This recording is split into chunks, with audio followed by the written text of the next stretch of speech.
Hi guys, it's Nick. Thank you so much for signing up to Ninja Productivity. You're gonna love it, I can guarantee that. And thank you for sharing the course so you can get some awesome bonuses, like this video, for example.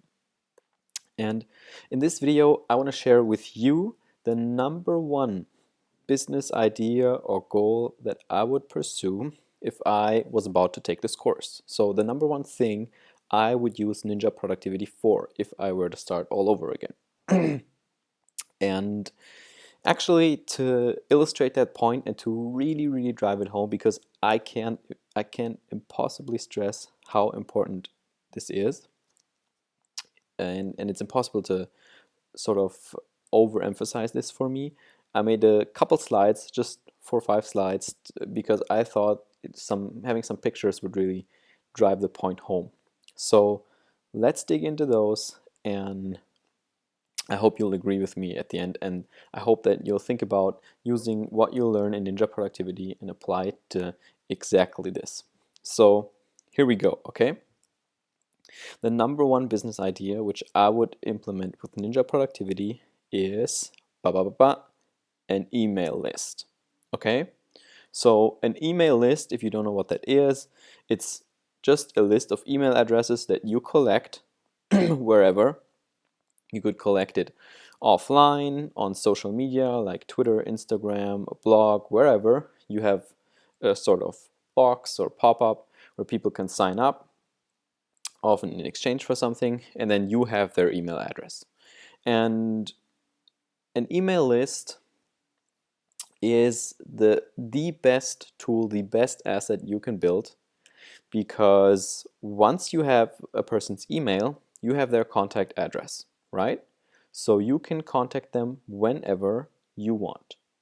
That's like having a phone number, except it's better, because when's the last time you changed your phone number and when's the last time you changed your email address? Changing an email address is a huge pain in the butt. I've done it. I've done it somewhat, I want to say somewhat recently, because it was 5, 6, 7 years ago, and that was kind of late because I should have figured out this way sooner. I'm so young. And it was a huge pain because I had tons of accounts and registered here and registered there, and I had to change everything, and you lose your passwords and it's a mess, right? So email is forever. The address, nobody changes their email address. So it's the greatest piece of contact information for a person you could ever have. Now, let me make some points about why an email list is great. Number one, it doesn't matter where you build your content. Okay? So, you know how there's a ton of social media platforms, a ton of ways to build online businesses. You can do so many different things. You know that, you see it, and you see the successful ones in each niche, and on each platform, and you know different ones on YouTube than you follow on Twitter or Instagram. You know all that. But the cool thing about an email list is it doesn't matter where you build your content. Okay, so you could say you have a super successful Instagram account. A friend of mine has one over 100,000 followers, right? Now, he can keep uploading pics, and of course he's doing that. He's growing his account. But if he had an email list that he would direct people to from his Instagram account, collect their email address in exchange for some bonus, for example, then he could contact them anytime instead of just posting a photo and hoping people see it. So that's one thing. And the second thing is, what if he decides to start a YouTube channel in addition to his Instagram? On YouTube, he starts at zero again, right? He of course he can post his channel on Instagram, and a few people are going to go over and follow, um, and and then he can slowly start building that YouTube channel. But it's a whole new game. But if he collects email addresses constantly from his Instagram account, he has those, and he can keep those, and he can just as much direct people to his email list from his YouTube account. And he can offer the same bonuses or totally different bonuses, for example, for people signing up from YouTube or signing up from Instagram, and he can build a blog with it. Or if he does a workshop somewhere offline in his hometown or for a company, he could I'll hand out a simple link where people can sign up and they're on his email list. Boom. So no matter whether you have one place online that your sort of brand or whatever thing that it is that you're building, where you're building your content, wherever it is, whether you have one place, 5, 7, or 50, it doesn't matter. All of them can be funneled into your email list, and it really doesn't matter where people come from as long as they end up on your list, and you'll have them all in the same source, and the email list becomes sort of your hub. Okay? An email list is a hub. So, for example, I've experimented with YouTube, I've experimented with Instagram, and I'm sort of playing with those on the side. No, but the main thing that I have is my blog. And if I take people from my blog, people come to my blog, they see it, they will read something, they might stay for a while, they might not, I might never see them again, I might never even know their name. But if they sign up to my email list, then they're part of my hub.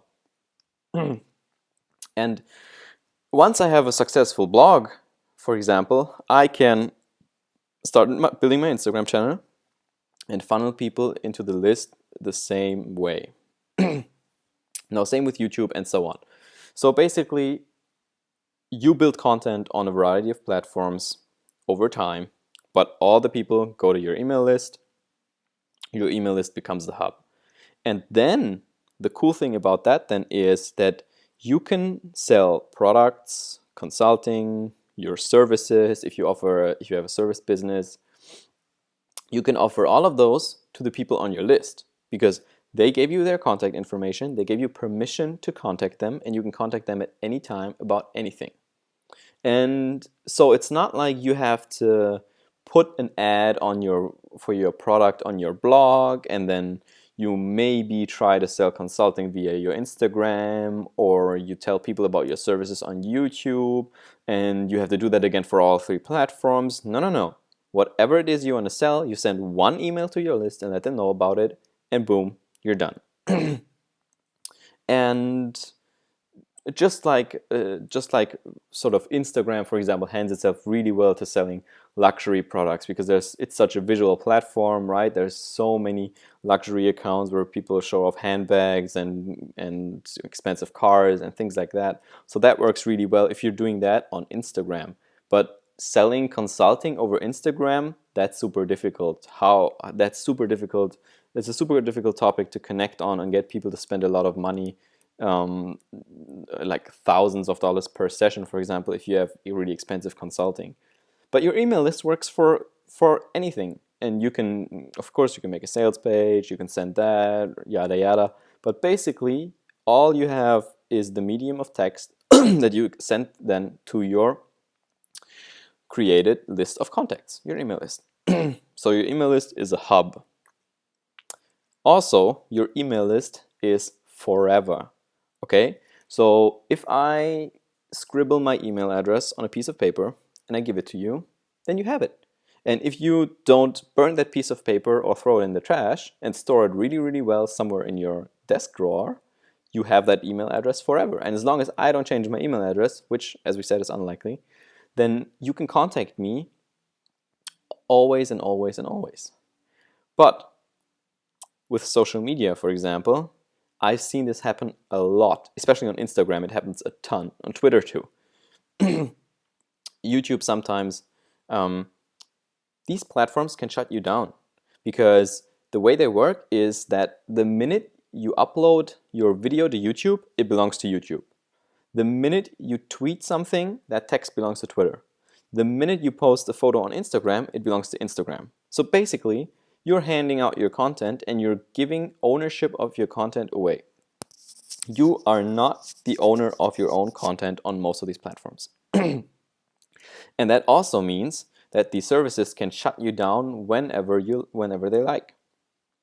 For example, I had a YouTube account shut down because I was doing funny videos. I was stitching together scenes from King of Queens. This was way back, like 2007, when YouTube was brand new. I was stitching together funny scenes from King of Queens, and of course the material was copyrighted, and then some people started mirroring the shots and sort of flipping the images to make it not copyrighted because they edited it, and so on and so forth. And YouTube shut down my account. I mean, WordPress can kick your ass out anytime they want. Same with Twitter. If you post a bunch of, I don't know, super offensive stuff, for example, or make like a few tweets out of line, your account can get shut down. Instagram, this happens all the time because of the huge copyright issues with photos. So basically, if someone wakes up groggy or doesn't get their coffee in the morning at Facebook, you might look at an empty dashboard the next afternoon. And that's one problem that you will never ever face with an email list. Because guess what service can't shut you down? Email. It's impossible that you'll be forbidden to send an email. That's like forbidding you from having a phone. It's just not gonna happen. And whether you switch clients, whether you use some email service provider that doesn't like you and kick you out, okay, fine. You just go to the next one and sign up again and upload your email list into that, as long as you have a backup, and that's good. So email can never ever shut you down, and you own all the content. You own everything you send on that email list. There's no commissions you have to pay. There's no chance of somebody telling you what to do. There's no chance of somebody shutting you down. It's forever. Okay? It's forever. And the last thing in email list is it's whatever you need it to be. Okay? So what do I mean with that? What I mean with that is, with an email list, you can pivot, you can change topics and talk about other things whenever you want. So, and I'm not advising that because I'm not advising doing that often, but it's definitely an advantage of an email list. So here's the thing, with 4-Minute Books, I'm building an email list that's clearly focused on people who like books but don't have a lot of time, right? So that's the gist of it. I love books, I don't have a lot of time, so I like these 4-minute summaries, so that's what I want. So I'm interested in reading books, but reading faster or in less time, etc., etc. So that's the topic that this email list is focused on. Of course, that means the more people sign up for that, the more I know, wow, this is great. I have a list of X people who are interested in this topic, and this email list is then very focused, allowing me to easily create products or services for that list because I already know what these people want. But eventually, over time, you build a relationship with your email list. I send those emails, I type every single word of those, people reply, I started having conversations with them. So basically, the list is never just about your company or your service or whatever it is you want to sell. It's also about you. It's a one-to-many relationship when you send out emails, but it's also a many-to-one or one-to-one relationship with your customers, your subscribers, because as you talk to them, as you build a relationship with them, they'll get to know you. And eventually, people switch, or sort of they go beyond just being interested in what you have to offer to being interested in you. And for example, the biggest pledge in my Patreon campaign is $50 a month. And it's $84 total right now. So basically, one person donates more than half each month. And that's because it's a person I got to know. We connected. She really liked what I was doing. She got to know me on a personal level. She wants to see me succeed, right? And not necessarily just wants to get the content that I send out every week. And that's why your email list can go with you wherever you go. And just to illustrate that, I have a few examples of people who switched topics and successfully made that transition.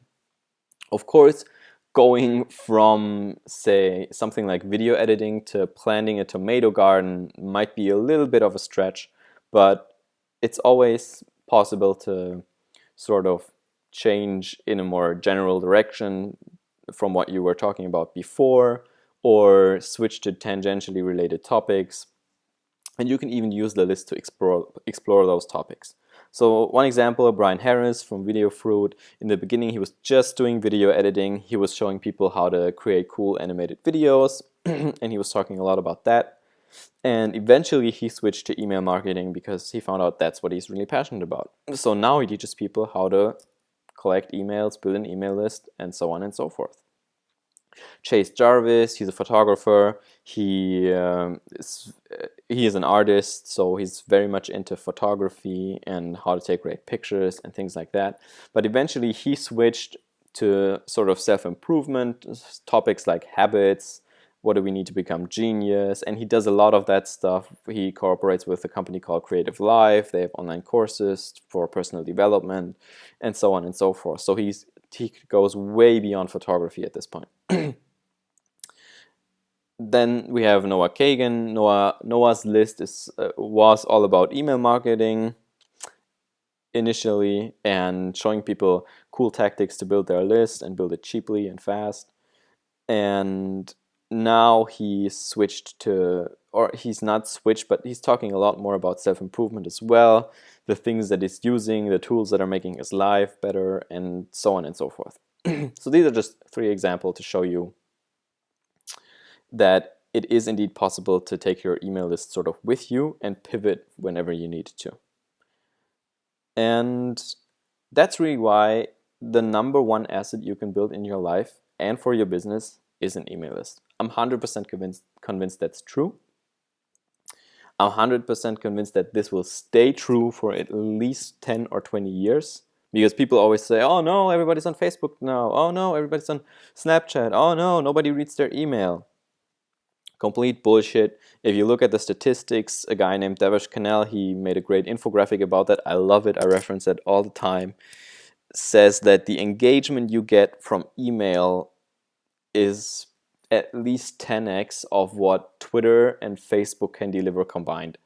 Because with those platforms, social media, you always have to hope that your followers even see the content. Whereas with an email, you can guarantee at the second somebody opens it, if you have a good opening, a good subject line, you can guarantee that they're going to consume it. So that's why I think the best thing you can do, and the thing you probably should do and should apply everything that you're going to learn in Ninja Productivity 4 and 2 is building an email list. No matter whether you decide to have an Instagram channel or a YouTube channel or a blog, you should definitely build an email list, because that's something you build for life, and that's really where it becomes life-changing, and it goes from just social media or just creating a following, just creating an audience, to becoming a tool that you can use to sort of steer your life in the right direction. So I hope this has been helpful. I hope this has been insightful into my mind. I hope that this will inspire you to actually give it a shot. Building an email list itself is really tough. It's one of the toughest things I've ever done, and I'm super young. I'm supposed to know all this techie stuff, but it's super hard, not just from a tech standpoint, also from a content standpoint. It's really tough because there's so many tactics and options. You have to figure out which ones work in your industry, which ones you like executing, which ones you hate, which ones don't work. But it's also a very fun experience. You get to connect with so many people, and I highly advise you give it a try. And if you need help with it, or if you need specific help with it for your situation, you can always shoot me an email and maybe I can help you out. So I hope this has been helpful. I hope that's been a good insight for you. I hope you'll give it a try, and see you inside Ninja Productivity. Cheers.